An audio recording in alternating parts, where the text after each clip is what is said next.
so I wanted to share this technique on how to dry fry tofu. So it's just as it sounds. We're actually going to fry it in a pan without any oil. So here I've got some extra firm tofu. I like to wrap it in paper towels.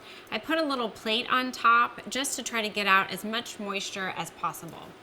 So I do that in ahead of time. I love this dry frying technique for tofu. I'll use it in stir fries or curries or whatever I'm using tofu in. It's a really great technique. All right, so I'm gonna cut about just 1-inch blocks of the tofu. Interestingly enough, this particular brand actually has the cut lines already on it. So tofu doesn't have a lot of flavor just by itself, so it really acts as like a sponge to pick up flavors, which is why it's so great in, like I said, curries and stir fries.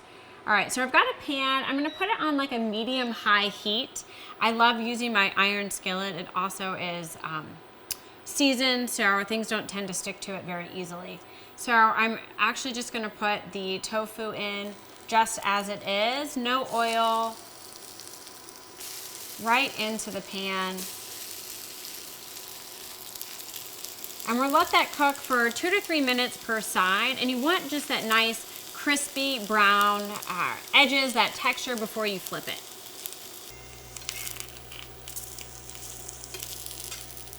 All right, so those are starting to brown. I'm gonna flip those over. I'll let them cook for another couple minutes and then I can rest and just allow them to cool, chop them into individual cubes, and they're ready to go to use in stir fries or curries or whatever dishes you're making. Great for fried rice. And it just gives it a little bit of texture to the tofu.